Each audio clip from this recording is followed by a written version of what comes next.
Alicia，我是长久回去那个影片里面看的，我没有和那个零沟通的，我只是回去看到底他们在做什么。他们就是两个都是男的，大的呢就比较瘦的，他穿的衣服啊都是现代的，他不算是老龄来的。然后带着一个胖胖的弟弟，两个人在看我们录制节目哦。男的那个大概14、15岁了，那个是华人来的，然后他带着那个小弟弟啊。我看应该是8岁9岁左右啦，那个就不像是完全华人了，他有一点像泰国人来的，然后胖嘟嘟的，没有穿上衣的，只是穿一个裤子罢了。那个小的，他们没有打扰啦，他们只是好奇罢了啦。我觉得他们应该是经过，然后看到我们有谈到灵异的东西啊，所以他们就凑过来看一下。因为我的能力是没有去到和他们沟通，但是我知道当我们录制的时候，那一个画面有问题的时候。我可以长袖回去看那个画面里面到底有什么东西，所以那一对灵啊，不是在我和你交谈的时候看到他们的，是我特地长袖回去看那一个时候才发现他们的存在的。所以我的功力没有这么高，所以不能够和他们沟通，也不知道他们要什么。但是我看他们是没有恶意的啊，他们只是纯粹经过，然后好奇我们在录制些什么，看我们讲什么东西。Hello，欢迎大家回到我的频道。为什么戴着黑眼镜 sunglasses？ 是因为我觉得我今天太懒惰化妆，然后昨晚没睡好，就不要吓到大家，所以有这个 image。那么今天呢，我的频道很荣幸的请到一位特别的能力者嘉宾，他的名字叫做水哥，欢迎欢迎。Hello， 大家下午好。然后呢，就是我们两个相识应该是从网上吧。网上来个自我介绍先啦，因为我叫阿水，所以很多朋友都叫我阿水哥啊。因为我和 Alicia 的那一个认识啦，应该是在网上了。为什么？之前有留意到一些灵异的节目的时候啊，就开始接触 Alicia， 然后我又有机缘上到另外一个朋友的频道的时候，又在那边的时候 ，Alicia 又对我一直是你的 fans， 因为你很敢讲。对对对。然后你每次讲戴头盔是什么意思？戴头盔就是打个预防针哦，有时候因为可能我讲的东西是比较敏感，我讲的课题就好了，我连就是字眼都不敢放啊，所以我就给你留言，其实是这样子，一开始的时候是我去教你的。其实我蛮开心的，Alicia 来我那边留言哦，因为在那里我是分享我如何从一个普通人，因为我是灵异体质的人啊，从一个普通人。你是天生灵异体质？算是天生，其实。你很小的时候就很小的时候已经是很敏感了。就是你是感应到还是直接看到那种？小的时候是直接会看到。啊，原来你是有传说中的阴阳眼啊？对，那时候是阴阳眼，然后但是不是那一种我直接看到整个实体在那边，可能只是我的眼角会闪过一个人形在那边，这个是小时候啦。然后我开始这一方面会越来越敏感，是因为我经历过一次的意外。啊，你小时候出过意外？发生过一场意外。那一场意外我记得是在我大概14岁左右，我记得那时候我和我朋友去逛街，那回的时候大概已经是傍晚的10分了，因为我们是乘大巴士去了嘛，所以我们要去那个巴士站。我记得那时候我那一次的经历是非常的难忘啊，因为我那时候我记得我要回家，然后我上巴士，然后一上了巴士过后，我是完全失去了意识。啊，你是玩得太累是吗？我也是以为我玩得太累，但是我和我朋友一起搭巴士的嘞，因为我的脚踏车还放在我朋友的家，然后一起去搭巴士的。那我上了巴士过后啊，我就开始失去那个意识，然后整个过程整个路程我是迷迷糊糊的，然后直到有一站，我的朋友啊描述给我听，因为以前的巴士是那一种有的按的嘛，叮咚叮咚啊，对，我自己去按，然后我就冲下车，然后我下车，我冲过马路，然后我被一辆车撞，从大径到车顶，然后在车后翻下来。就是你从那个车的大径这样子，对，整个360度翻啊。翻下来，然后那个时候我才清醒，然后因为疼痛。因为疼痛，因为手已经断了。其实不会很痛，但是它很肿，因为断了，它那个手肿到好像我大腿啊。这么大。你自己爬起来啊？我自己爬起来，然后我走去路边的那个那个。driver 没有下车 check 你他有活着的吗？有，因为他不敢走，因为那个地区是在镇江嘛。哦，因为是一种比较贫民窟贫民窟的地方，所以他发生意外，他不敢离开。然后那个时候我才开始，我的眼镜掉在地上，我的鞋子也飞掉，衣服破掉。然后那个时候啊，我头破血流，真的是头破血流，那个血啊，好像流水这样子，不停的往下滴。然后我扶着我的手，那个时候才开始慢慢有那个意识才回来。哎，我发生意外，然后那个撞我的那个车主就载我去医院。那事过后。就在家休养过后才知道，原来这个其实是一件灵异事件的。对，因为你朋友描述你就是突然冲出去给车撞，是。我觉得这种就是我经常讲的所谓的天选之人，从小就有灵异体质，很大可能他们在某种年纪上就会经历一次濒临死亡的经验。这个是 Part 1，就是他有 Part 1、Part 2啊，在这一个个案里面不放过你啊。对，因为我也不知道，其实我是灵异事件，我是在过了2个星期，你父母亲没有什么反应的吗？没有什么反应，我是大概的整个 Part 2的时候是这样子，我在家休养2个星期嘛，因为我手断了，然后需要打石膏休养嘛。像在家你躺了2-3个星期，你会很闷，完全不能够。我是14岁的男生，躺在家，又没有手机，又不能上网那种，对。那时候没有手机，不能够上网，但我就和我妈妈讲，哎呀，很闷啊，我可不可以出去？我精神 OK 了，可不可以去夜市逛一逛？然后我妈妈就讲 OK 了，我还记得那个夜市是星期3，然后我就去逛夜市，买了东西小吃就回来了。回来了过后，第2天起来的时候，奇怪的事情又发生了，我会头晕，那个晕的程度其实是很大的，感觉像是我坐在一艘船，它不停的摇晃，它画面一直不停的转。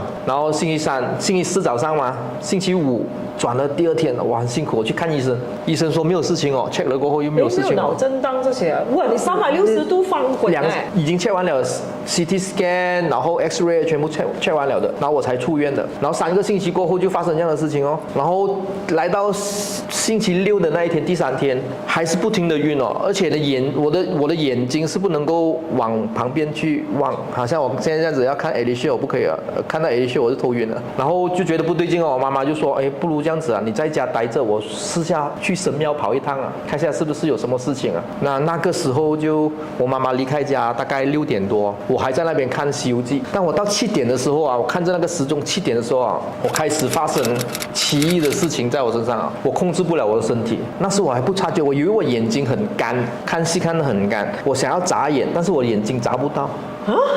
我眼不正常，因为每个人就是正常流程都会自己眨眼。对你，因为你眼睛干，你就会想要眨眼嘛。那时候眨不到，然后我就看做梦了，眼睛不停的睁大，就这样子一直。我觉得很奇怪，我就照镜子哦，看那个镜子的时候，我的确是眨不到眼睛，然后开始我的头我就会有奇怪的动作，我就往左去摆一边，然后多了5分钟过后，他又往右、往左、往右这样子。不受控制那一种。不受控制，但是我的意识是完全清醒啊，但是我的身体我是控制不了。然后开始我的头往上的一直望，然后我意识是控制它下来。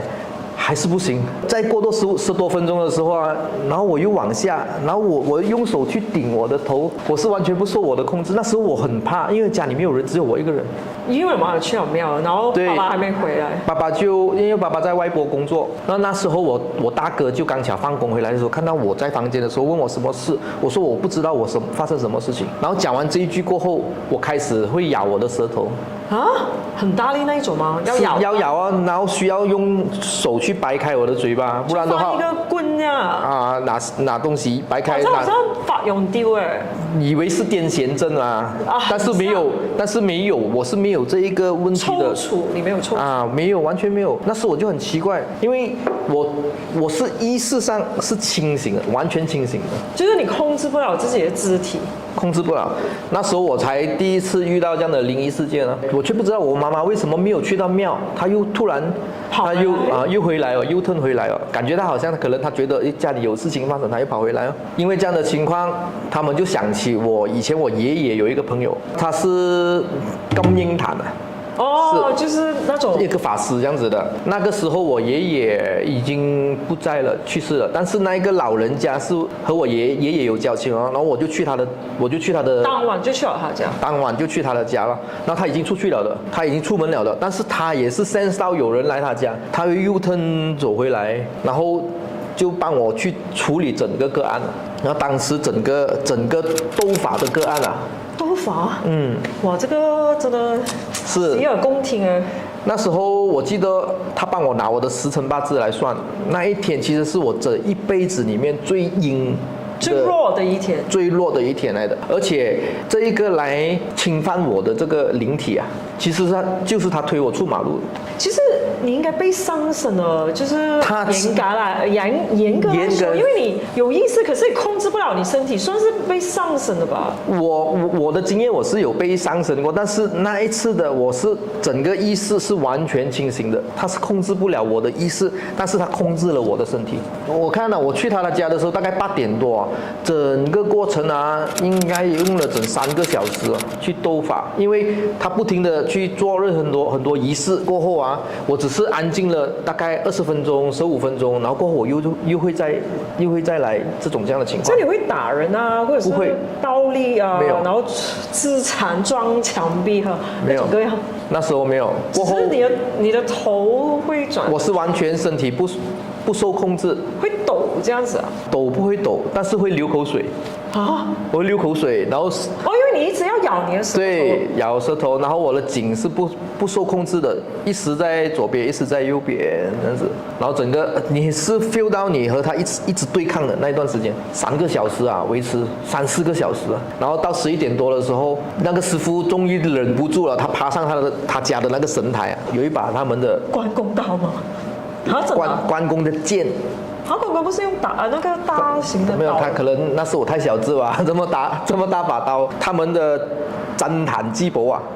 就是来镇压。那镇压他的坛的那一把剑，他拿出来的时候就立刻安静了。然后他和我说，他要做的东西已经做完了，现在就看我自己本身有没有被他伤到，然后最好是去医院一趟哦。然后呢，我还记得那时候11点多，我家人就把我送去医院。然后我去医院的时候啊，我是坐着轮椅进去的，因为我完全不能够走啊。然后就照那个 CT scan， 照那个 X-ray 过后，很奇妙啊。我还记得我那时候是躺着我姐姐的肩膀，因为她看着我这样子，然后我看着我手表，然后我的时间一到12点啊，然后我整个人好像一下子很轻松了，整个人很精神了，完全没有事情哦。我又站起来啊，我可以回家了哦，当天我就可以走路上车回家，所以我就觉得很奇怪。所以最终是会有讲明那个灵是谁，为什么会要这样子侵犯你？你得罪他什么？你去哪里玩？没有啊，没有去那里啊。但是我发生车祸的那个地点啊，就是在镇江的那种打灾的人去世打灾的地方，就是在那边。是怎样翻到我也不知道啊。因为那时候我还很小啊，10来岁。师傅讲我翻到的是夜盲神。什么是夜盲神？I don't know。我对这些我也。OK， 你们知道了 comment below 什么是夜盲神？夜盲神，他说拉着一条白色的老虎来拿我的命。所以其实是不是命中应该注定有那个生死劫，还是怎样？我觉得可能是吧。但是因为那一次的那意外过后，我的人会特别的敏感，因为那时候算是被他夺取身体了，曾经被他夺取身体。有没有可能就是你濒临死亡的这个经历就是打开了什么？那时候没有想过这种事情，因为那时候不像现在的科技这么发达，没有 YouTube 啊，没有谷歌去设这些东西啊，我也不知道啊，就没有想太多，没有想太多，继续玩的，继续升学了，继续去读书，该干嘛就干嘛。但是那个师傅有讲过，我在18岁之前我都会比较敏感的，所以那时候那一段时间我是很容易看到那些灵体。阿飘，直到我成年后，18、19岁、20岁啊，然后才平复下来。过后就是你成年过后21岁也是慢慢的走上这一个所谓跟玄学有关的道路？没有啊，还没有啊，还没有啊。就有一段时间是 quiet period， 就是对，水整河飞，水整河飞啊！因为我的工作，其实我是一个保险代理员嘛。当你生活很顺利的时候，其实你很少会去想这些灵性的。所以你一毕业就很顺利就去做工，然后就顺上，然后直到我记得大概是2011年、12年的时候，来到人生的瓶颈。就是说我工作上不是那么顺利，然后生活上好像起伏不定。然后那时候我就有一个朋友就和我说，他有一个师傅，那个师傅是南传的师傅，南传就是泰国那一带的。哦。我就是在那一个师傅那边开始接触这一种比较玄的东西。那个师傅是因为你跟他有缘，所以他教你法吗？还是怎样？他没有教我法，但是他很疼我。因为这个师傅我有看过他你们所谓的降头，我是现场看过他解降，是很玄的事情啊。所以就从那一个师傅那边开始接触这一种灵性的东西，开始会好奇啊，为什么人会这样子啊？为什么会有降头这些事情啊？为什么会有鬼啊？这个师傅教会我很多东西啊，在生活上。做人还是做人啊，玄学是完全没有，反而玄学啊，他没有教你开什么天眼啊、什么念神通之类的，没有。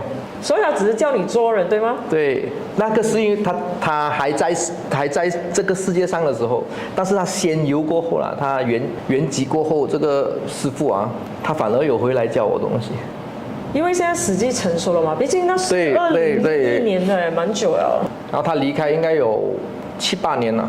所以他就是在培养你的这个性格，因为我觉得，就是我们要学这种人。你的所谓的内心要够镇定，然后要够，我不懂那个定力要很好。所以其实很多时候一开始教的时候，他会教你怎样做人先，因为你做不好人，你怎样做法你分钟走歪道。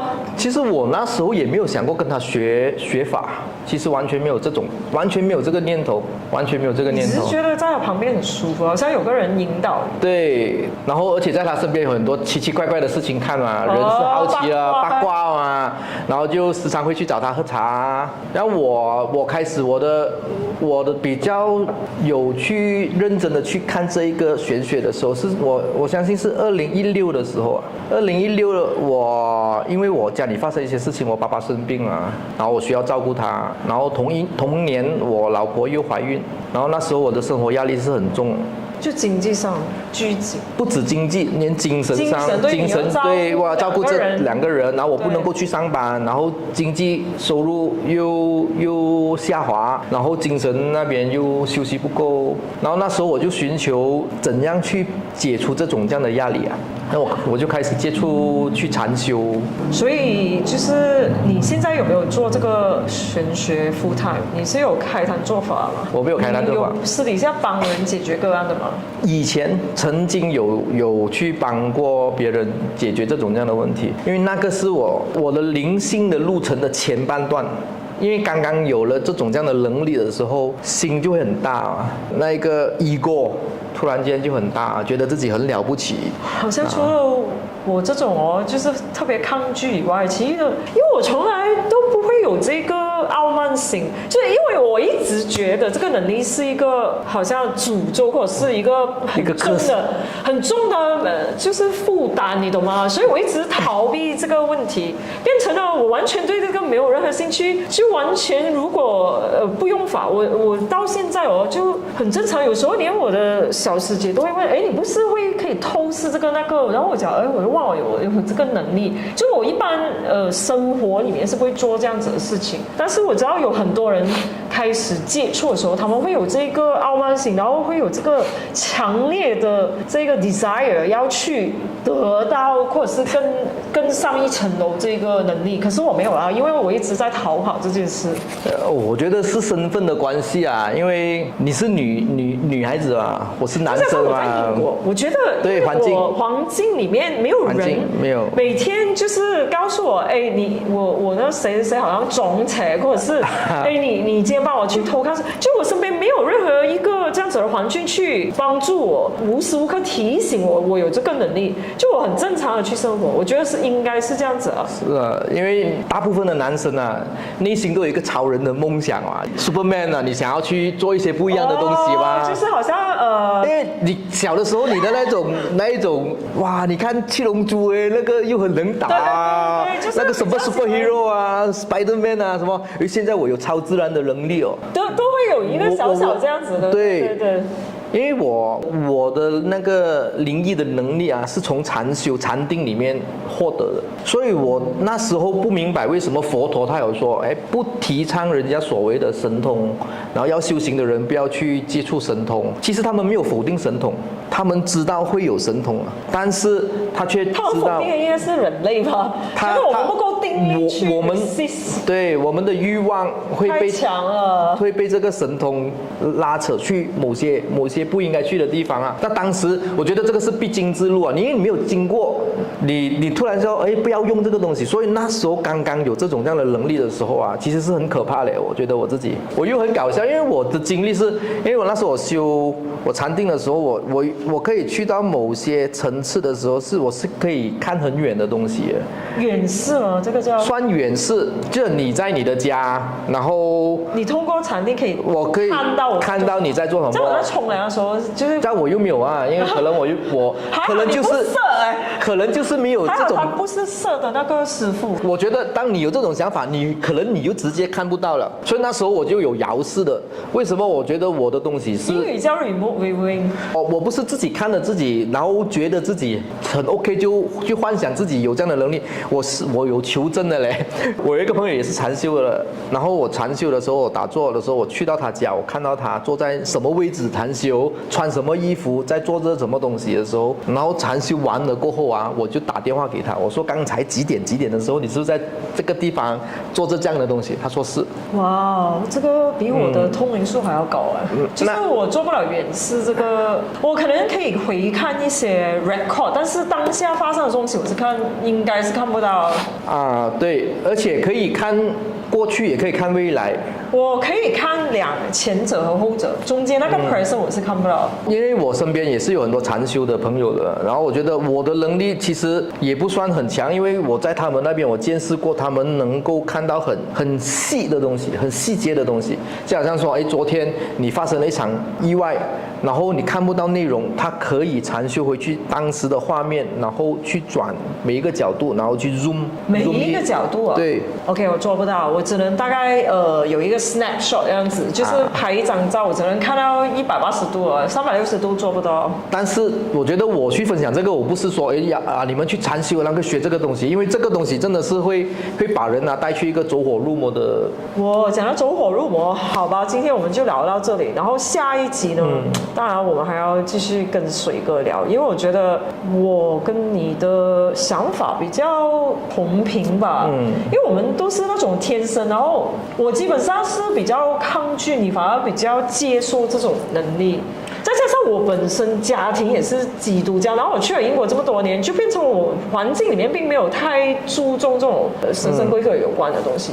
但是今天特别谢谢你来分享，然后下一集我们要讲的就是什么叫做走火入魔，因为我们现在看到很多奇怪的现象，所以我觉得值得跟观众分享，好吧？大家記得去 follow 他的 IG， 然後水哥是中文廣東話都很厲害，我知道。我平常是跟他講廣東話，所以今日多謝晒你嘅時間同埋咁多有趣嘅分享，哇！真係好好嘅經歷。